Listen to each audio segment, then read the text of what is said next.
Hello, everyone, and welcome to this week's track guide for the IRO4. We are back at Laguna Seca Raceway, and it's been a little while since we've done a Laguna Seca Raceway track guide, so we're going to refresh it with this one here. Let's go ahead and dive in to look at the lap.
And before we go any further, I do just want to say, please check out the description below for a bunch of great information. You can find telemetry for this lap on Garage 61, so you can compare your lap to my lap if you want to, as well as a bunch of other stuff, including discount codes, affiliate links, Discord links, all that kind of stuff if you want to get in contact with me or anything like that. But let's go ahead and take a look at the track conditions and then dive into the details corner by corner.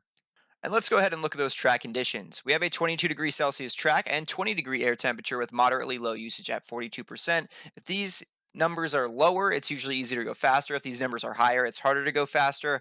I generated these directly from the settings that are set up for the official session. So these are within the realm of possibility. I just don't know if they're at the slower end or the faster end. It's impossible to say. That said, we are using the fixed setup, so once again, this should be based on kind of what your expectations of the fixed setup are going to be. I struggle with consistency here at Laguna Seca, not necessarily pace. I can usually find good pace, but I end up missing a corner pretty much every lap, or spinning myself, or doing something silly. It takes me a lot of mental exercise to finally focus on what I need to be doing. So as you can see here, I finally was able to do that in the 33rd, 34th, and 35th lap. That's not how much fuel you have. You have enough fuel when you start the race for, what is it, about 16 laps on the fixed setup. Anyway, we're going to go ahead and look at this 1:27.67. It is the fastest lap. It's also probably the best lap overall. The 8:87 is pretty close too. There's a little bit of a send in the corkscrew for this one, but we'll talk about that. Anyway, let's go ahead and look at the lap. Turn 1 is the kink in the main straight at the top of the hill, so we're going to talk about turn 2, which is the Andretti hairpin.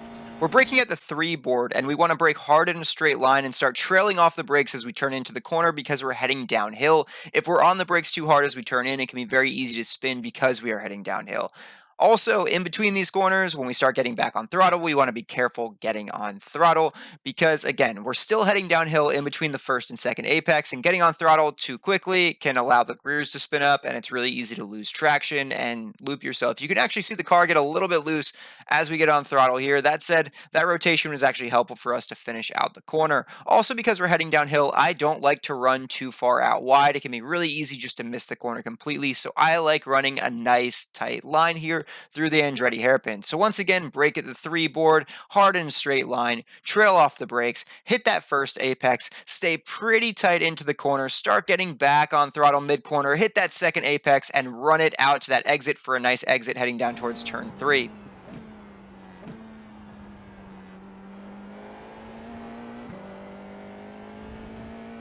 Turn 3 is a tricky one, so as we're approaching this one board, we might need to brush the brakes and start turning in with a full lift, and as we get to the apex right around the red curb, we can get back on throttle.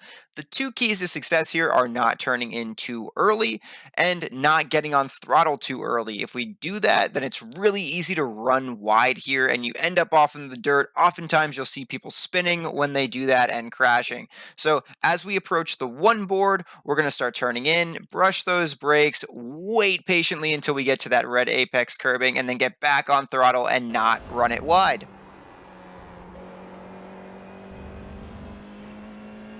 Turn 4 is a lot like turn 3. As we approach the one board, we're going to start turning in, only this time we're doing a slight lift and then waiting once again until we get to that red apex curbing so we can get back on throttle to avoid running wide. The keys are the same: don't turn in too early and don't get back on throttle too early. So once again, we're approaching the one board. We're going to start to turn in. As we get to the curbing, we can get back to full throttle again and run this corner out so we can get a nice launch down into turn 5.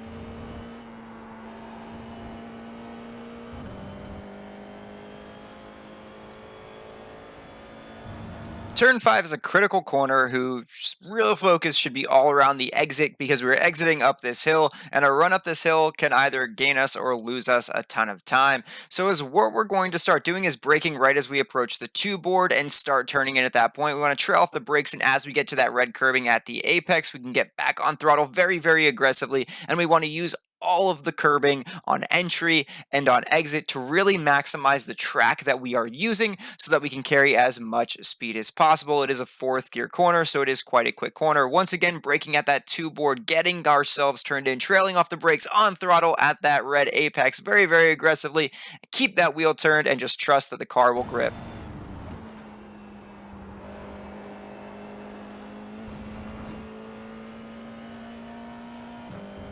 For turn 6, we're going to lift right at the 2 board and start angling in. We won't be able to see the apex at that point, but we want to start angling in so when we do see it, we can commit to it just a little bit more. It's a full lift, and as we see that red curb, we want to get as close to it as we possibly can without touching it. If you touch that red curb, it will kick you wide. That said, you want to use as much of the blue and white curb at the apex as possible to avoid running wide, because it is very easy to run wide as you're carrying a ton of speed through here. It's a scary corner, just trust it and commit to it. So once again, we're going to lift at the 2 board and start angling in for the corner. As we get to that apex, we're going to get back on throttle, trusting that the compression there is going to help us through the corner.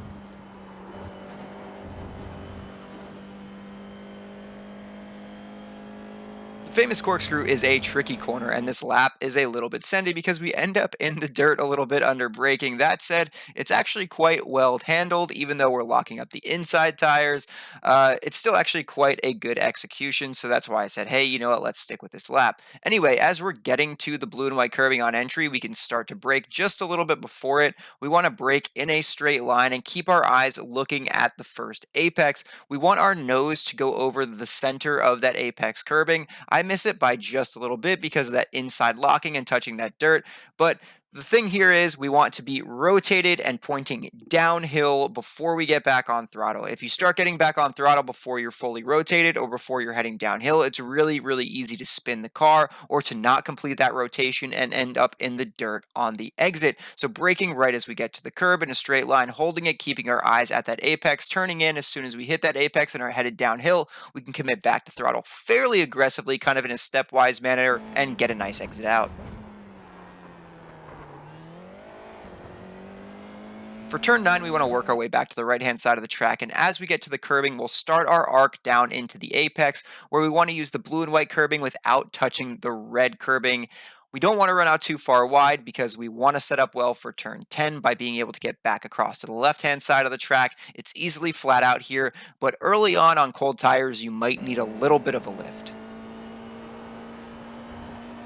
For turn 10, we're getting back over to the left-hand side, and as we get to the 2, we'll start turning in, and we'll brake a little bit, start coasting, and as we get to the apex, we can get back on throttle. You could try to use 4th gear here, but I found that 5th gear was a little bit faster. Initially, I was using 4th gear.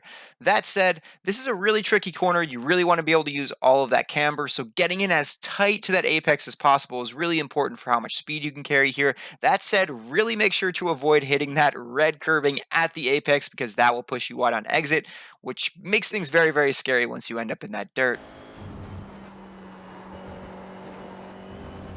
Turn 11 is the final corner on the track. We're going to start braking right at the two board, hard in a straight line, and we'll start turning in as we get to the end of that curbing, looking to use as much of the apex as we can without touching that red curb once again. On exit, we can use all of the green area without getting an off track. The main thing here is trailing off the brakes as we start turning in to keep that rear in control. Also, not trying to push this braking point too late. A lot of times you'll see people trying to really late brake here, like at the 150 or even the one, and they end up just sliding off into the final corner. The best thing here that you could do for yourself is brake a little bit early, really be in control so you can get a nice launch out of this final corner. The launch out of this final corner is really, really important because it sets you up for the run down the main straight and all of the overtaking opportunities that come into the Andretti hairpin at the beginning of the next lap.